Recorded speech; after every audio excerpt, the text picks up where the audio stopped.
The epistle reading is 1 Corinthians chapter 1, beginning with the 18th verse. For the word of the cross is folly to those who are perishing, but to us who are being saved, it is the power of God. For it is written, I will destroy the wisdom of the wise, and the cleverness of the clever I will thwart. Where is the wise man? Where is the scribe? Where is the debater of this age? Has not God made foolish the wisdom of the world? For since in the wisdom of God the world did not know God through wisdom, it pleased God through the folly of what we preach to save those who believe. For Jews demand signs, and Greeks seek wisdom. But we preach Christ crucified, a stumbling block to Jews and folly to Gentiles.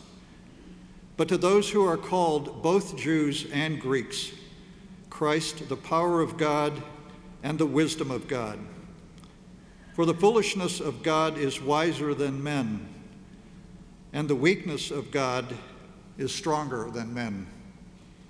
This is the word of God for the people of God.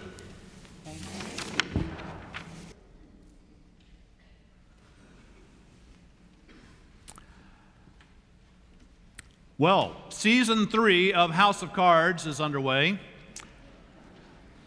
I know you're excited, and I know you did not expect to hear about that in a sermon this morning. If you don't know, House of Cards is a Netflix kind of political drama. It features Frank Underwood, who is a power-grabbing, do-anything, sleazy guy who's become president of the United States.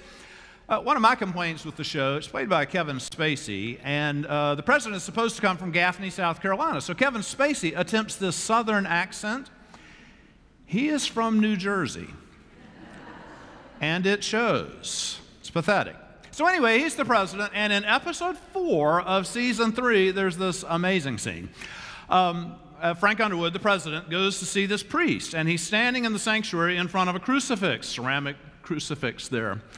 And Frank starts talking to the priest, and he says, the Old Testament God I get. That's the God who's about power. He's about absolute power. He intimidates. He makes people fearful. He controls people. He said, that God I get. He said, but this guy, I just don't get it.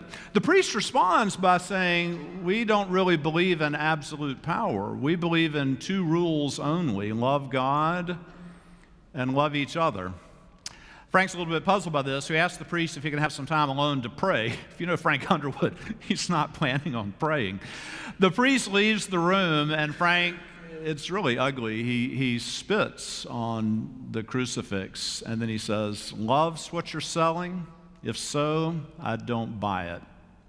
Now, I'm sure Netflix got a lot of calls and complaints about this irreverent scene, but I would say Frank Underwood got it absolutely right. Jesus is accustomed to being mocked and spat upon. He came to earth to have that done to him.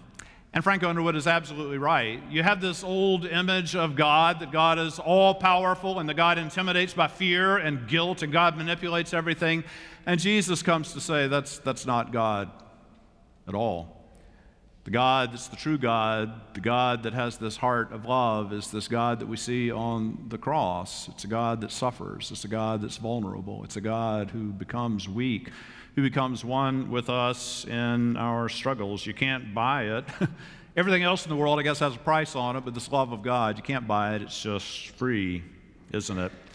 When Paul talks about the foolishness of God, he uses this lovely Greek word, moria. Is from the place we get the word moron, right?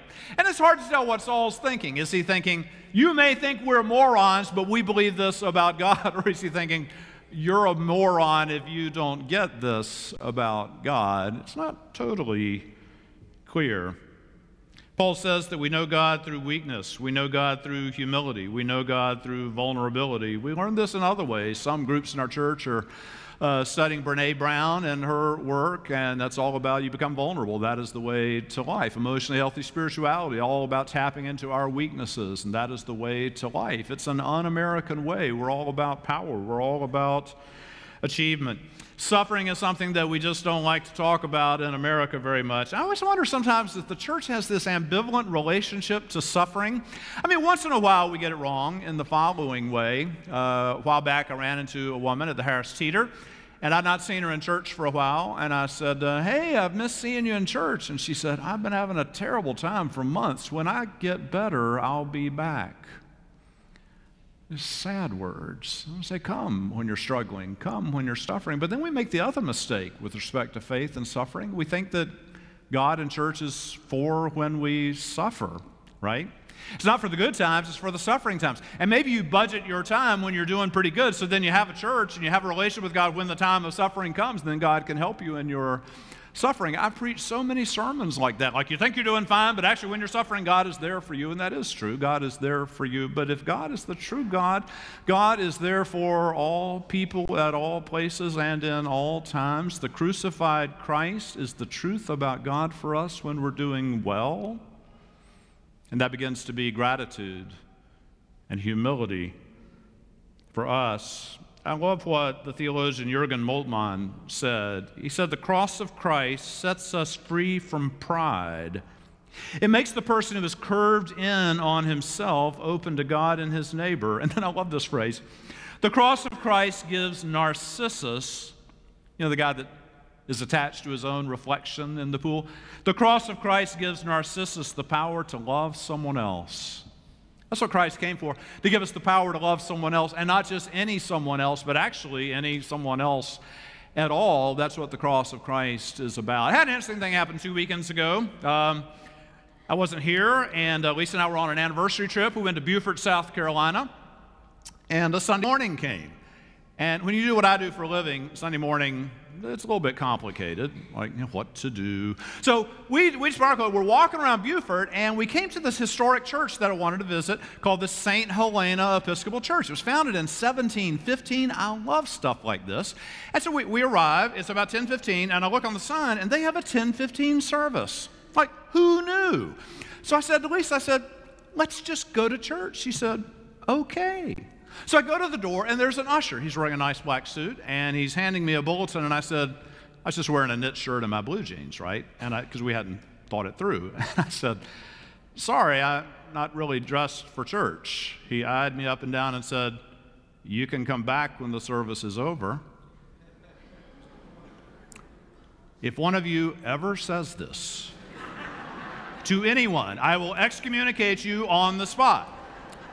So we said, oh, forget that. So we just kept walking around Beaufort. Well, then we hear this chime. It's 11 o'clock, and we look up, and right in front of us is the Carteret Street United Methodist Church. And I said, Methodist, deliver me. So we go to the door, and there's the usher in the suit with some trepidation. I said, sorry, I didn't really dress for church today. He said, you look perfect. Come on in. It was really cool. Now, that's a silly illustration from church, but the fact is, all of life is like that. We eye people, we look at them up and down, and we ask, are they good enough? Have they achieved enough? Are they the right color? Or did they get educated at the right school? Are they dressed properly? Have they achieved enough? Are they high enough on? You know what I'm saying? We're always making judgments, and we look at ourselves and think, am I good enough? Am I good looking enough? Am I successful enough? And it's never quite enough, is it? And don't you get weary of all? Don't you get weary of all of that? So this is confusion in the world, whether you're at a time of suffering or not at a time of suffering. The Archbishop William Temple said that the world is like a store, and some mischievous person has sneaked in the store in the middle of the night and switched all the price tags around. And so what happens, we come in the store and we say, ooh, that's really expensive. That must be really cool. It's actually worthless, right? But we spend our lives, sadly, on what really has no worth at all. And then the really valuable things we miss out on entirely, don't we? Or as the theologian Walter Casper put it, the current economic and financial crisis is ultimately a spiritual crisis. You worry about the cost of things and you ask what is worth the money, but you forget to ask what is valuable or worthwhile for the human person or for human society. It's actually worse than all of that.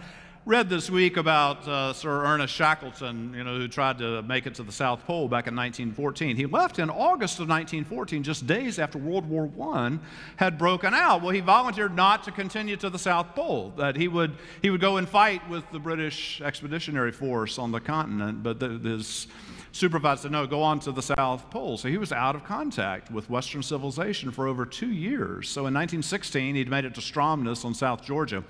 And there was a telegraph there, so he telegraphed back home. He was thinking about this war that had started, and he wrote, when did the war end? And the answer came back, said, the war is not over and will not be over anytime soon. Millions have been killed. Europe is mad. The world is mad. We live in a world that is mad. We're not going to get it fixed tomorrow. You can't blame the president. You can't blame your boss. We live in a broken world. We live in a fallen world. Jesus did not come down to bless the Frank Underwoods of the world who make everything run right. It's about power and wealth and getting ahead. Now, Jesus came down and he was crucified by the powers that be. He turned everything upside down. It seems to be moronic foolishness to the world, but this is God's way. This is God's way. We come to the Lord's table this day. You don't earn your right to be here. You don't have brownie points with God and then you can come to the Lord's table. It's about all people who are broken. That'd be me, and that would be you, and that would be every person that you ever encounter. And Jesus, as he stretched out his arms on the cross, he stretches out his arms to welcome us to his table. We live in a tough world. I love the scene in The Lord of the Rings. It's interesting, isn't it, that Frodo and Gandalf are in the mines of Moria. I wonder if J.R.R. Tolkien thought about that word Moria, foolishness. They're in the mines of Moria. And Frodo is lamenting the fate that has fallen to him. I mean, he's got the ring of power. It's what everybody in the world wants. Frank Underwood would do anything to get that ring of power, and most of us would as well. But it's Frodo's task to get that ring destroyed so that their power doesn't define things any longer. But it's hard for Frodo to do this. So he says to Gandalf, I wish the ring had never come to me. I wish none of this had ever happened. Gandalf, the wise wizard, responds, so do all who live to see such times. But that is not for them to decide. All we have to decide is what to do with the time that is given us. There are other forces at work in this world, Frodo, besides the force of evil. What will we do with the time that's been given to us? If you're like me, I got up this morning and I started moaning the moment my alarm went off about this time change. I feel like I've been robbed somehow. Like, take my money, but don't take my time. You took an hour from me. I'm just so annoyed, just grousing about it. And then I just have to ask, like, how many hours have I frittered away? I'm just confessed to you, I'm on season 3 of House of Cards. How much time do we just fritter away? What do we do with the time that has been given us? There's a force in the world beyond just the force of evil, beyond this broken world. It is the force of good. It is Jesus' power. We know it through our vulnerability, through our weakness, through our welcome to all of God's children. Thanks be to God.